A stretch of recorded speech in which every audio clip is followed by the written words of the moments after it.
9월 30일 한마음교회 경건의 시간을 시작합니다. 오늘 우리에게 주시는 말씀은 데살로니가 전서 2절에서 4절까지의 말씀입니다. 우리가 너희 모두로 말미암아 항상 하나님께 감사하며 기도할 때에 너희를 기억하면 너희의 믿음의 역사와 사랑의 수고와 우리 주 예수 그리스도에 대한 소망의 인내를 우리 하나님 아버지 앞에서 끊임없이 기억함이니 하나님의 사랑하심을 받은 형제들아 너희를 택하심을 아노라. 아멘. 우리는 오늘부터, 더 정확히는 어제부터 읽었던 이 데살로니가 전서에 대한 묵상을 오늘로 시작합니다. 특별히 데살로니가 전서는 데살로니가 교회에 첫 번째로 보낸 사도 바울의 편지였는데요. 그가 2차 전도 여행 중에 3주간 야손이라고 하는 사람의 집에서 개척했던 이 데살로니가 교회는 얼마 지나지 않아 유대인의 핍박으로 말미암아 사도 바울이 다시 그 자리를 떠나 아테네까지 이르게 됨으로써 마치 세워졌던 교회가 무너질 것 같은 위기 속에 하나님이 이루시는 열매를 보지 못한 채 떠나온 그 상황 중에 보내어진 편지입니다. 실로 사도 바울은 이 데살로니가 교회가 세워진 이후 그들의 소식이 사무치도록 궁금했는데요. 이에 그는 디모데를 보내어서 이 데살로니가에 편지를 보내고 또 그 상황을 듣고자 합니다. 이렇게 보내어진 오늘의 편지, 그러나 이 편지에는 데살로니가 교회가 실제로 겪고 있었던 문제들 또한 그 문제들에 대한 답 또한 기록되어 있었는데요.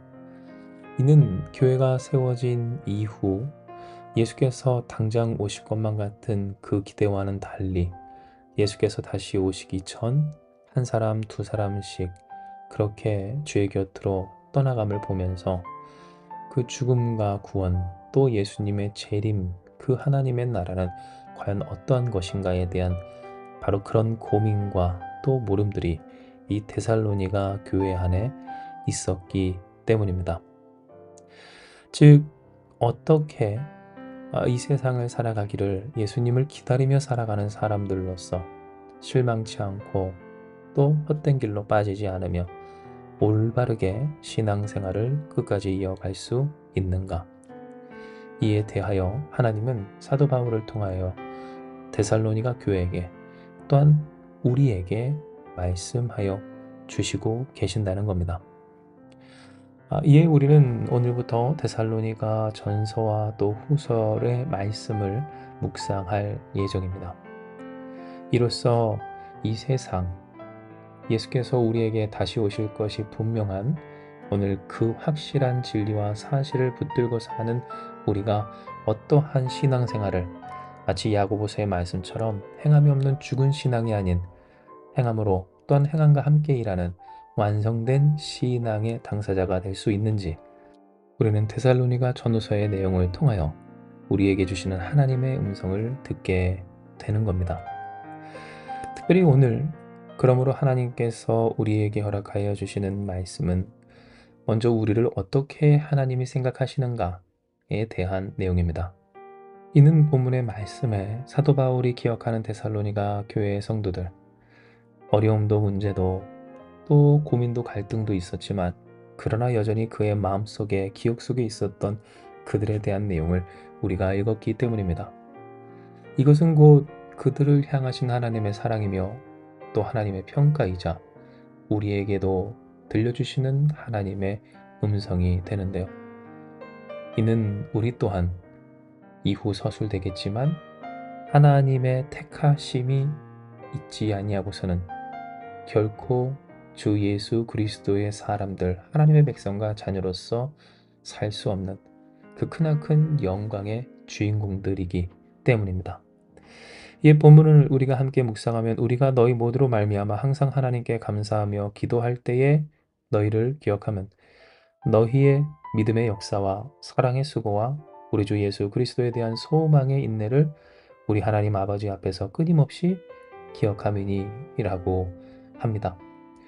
즉 사도 바울이 기억하는 데살로니가 교회 성도들은 어떠한 사람들이었는가?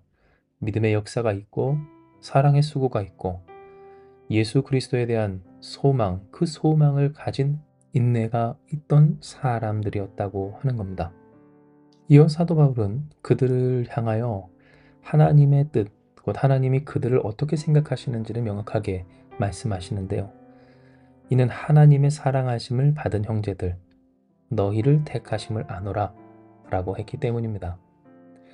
즉 여전히 연약하고 또 흔들림도 고민도 갈등도 있기를, 사실상 대다수의 이방인들로 구성된 이 데살로니가 교회의 특성상 예수님은 물론이고 유대교에 대한 지식과 또 그 문화와 풍습까지도, 그 율법에 대하여서도 완전히 무지하다 할 수 있는 그러한 사람들에 있어서 사도 바울은 무엇이라 이야기합니까? 하나님께서 당신들을 택하셨음을 내가 압니다. 당신들은 하나님의 사랑하심을 받은 우리의 형제들입니다 라고 했던 겁니다. 이것은 우리에게 있어 먼저 하나님이 어떤 사랑과 은혜로 우리를 평가하시며 또 생각하시는지를 명확히 알려주시는 말씀입니다. 왜냐하면 우리 또한 사실상 철저한 이방인이며 정말로 사실 이 세상의 역사 속에서 예수님이라고 하는 그 존재와, 아니 예수께서 태어나신 그 유대 민족과 전혀 접점이 없고 또 연관이 없는 중에 예수 그리스도를 믿게 된 하나님 백성과 자녀된 사람들이기 때문입니다. 물론 하나님의 사랑, 그리고 그 하나님의 창조 역사는 진정 이스라엘뿐만 아니라 이 세상 모든 곳, 곧 우주 만물을 창조하신 하나님이시기에, 또 그 하나님이 세상을 이처럼 사랑하사 독생자를 주셨기에 우리에게도 적용되고 또 우리를 위한 사랑과 은혜와 역사이기도 한 것은 사실입니다. 하지만 마치 이 데살로니가 교회 성도들의 대부분이 이방인이었던 것처럼 우리 또한 그러하였으며, 그리고 그들이 그러니 하나님을 섬기고 따르는 일에 있어 당장 민족적으로나 문화적으로나 익숙하지 아니하고 무지했던 것처럼, 사실 정확하게 따지고 보면 우리나라도 여전히 하나님을 믿고 섬기는 데 있어 문화적인 전혀 기반이 없는 바로 그러한 사람들, 그리고 그러한 민족이라고 하는 겁니다. 당장 우리가 이제 지내게 될 그 추석도 여러분 여기 어디에 하나님 계시며 어디 예수 그리스도를 섬기고 또 찬송하며 경배하는 그런 문화적인 절차가 있습니까? 당장 우리나라 사람들이 하나님을 향한 신심이 없다라고 하는 것이 아니라, 마치 데살로니가 교회의 성도들 그 대부분이 이방인이어서 그들이 평범하게 익숙하게 평생 동안 살아왔던 그 문화적인 관습이 하나님과 떨어져 있었다라고 하는 것을 이야기한 것 같이 우리 또한 사실은 여전히 그러하다라고 하는 겁니다. 하지만 중요한 것은 그런 그들에게 하나님 말씀하십니다. 내가 너희를 택했다. 내가 너희를 사랑한다. 즉 하나님이 우리를 어떻게 여기시는가? 하나님은 우리를 택하셨고 하나님은 우리를 사랑하시기에 택하신 사람들, 그것이 바로 우리임을 분명하게 말씀하여 주시는 겁니다. 하지만 이러한 하나님의 말씀이 통하기까지 우리가 주목할 바 데살로니가 성도들은 그 택하심과 사랑에 걸맞는 삶, 부족하고 연약하여서 하나님 앞에서는 분명히 미진하고 미비한 부분이 있지만, 그럴 수밖에 없지만, 그러나 최선을 다해 수고하고 또 인내하였던 그들이었다는 점에 우리는 주목해야 하는데요.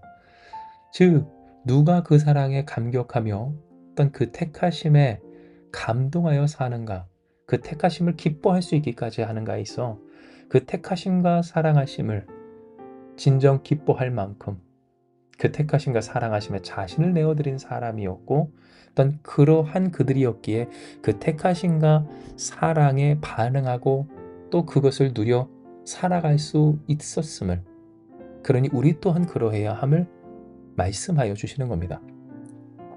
실로 만약 우리가 어떠한 선물을 받았을 때 그것이 아무리 값진 선물이라 할지라도 그 선물을 우리가 쓰고 또 활용하기까지 우리의 삶의 어떤 일정 부분을 투자하고 또 지출해야 한다라고 한다면, 그런데 만약 우리가 그것이 싫어서 그 투자, 정말 받은 선물에 비하면 아무것도 아닌 그 수고가 싫어서 그 선물을 멀리하고 또 사용하지 않는다면 어떻게 되겠습니까? 하나님께서 우리를 사랑하시고 택하시며 그러니 독생자 예수 그리스도를 통하여서 구원하사 하나님 자녀 되게 하신 이 자녀된 권세로서 사는 기쁘고 영광스러운 삶의 축복에 있어서 우리가 그 삶을 살아가기까지 수고하고 또 인내하는 것이 싫어 그러한다고 한다면, 마치 크나큰 선물을 받았어도 그 선물을 사용하기까지 조금 내가 애를 써야 하는 그 부분이 싫어 그 선물조차 거절한 사람과 같이 우리 또한 그렇게 될 수밖에 없다라고 하는 겁니다. 그런데 데살로니가 성도들은 그렇지 않았습니다. 세상을 창조하신 하나님의 피조물이라고 하는 것은 동일하였어도 그 문화적 뿌리가 하나님이 아니었던 그들은 그런 자신들을 택하신 하나님의 사랑에 감격하며 믿음의 역사와 사랑의 수고와 주 예수 그리스도에 대한 소망을 가지고 인내하였다라고 하는 겁니다. 마치 그들에게 주어진 가장 값진 것을 위하여, 또 사도 바울처럼 예수 그리스도를 얻고 그 안에서 발견되기 위하여 자신이 목숨 걸고 죽어라 싸웠던 모든 것을 배설물과 여김같이 그들 또한 주의 그 택하심과 사랑하심에 그렇게 반응했다고 하는 겁니다. 그러니 사도 바울은 그들을 기억하며 하나님, 곧 우리 하나님 아버지 앞에서 끊임없이 기억하고 하나님께 감사하며 기도하기를, 바로 이렇게 사랑하시고 또 택하신 하나님과 사랑하사 택하신 하나님의 그 은혜에 바로 이렇게 믿음으로 역사하고 또 사랑으로 수고하고 예수님을 소망하며 인내하였던 그들의 반응이 있었기 때문입니다.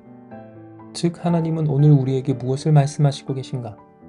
우리를 사랑하시는 하나님, 그러니 택하신 하나님, 그러니 자신을 내어주신 주님, 그 은혜와 사랑에 우리가 기뻐하며 반응하며 믿음으로, 사랑으로, 또는 소망으로 역사하시는 하나님 앞에서 살고 수고하며 인내해야 한다는 것을 하나님은 알게 하여 주시는 겁니다.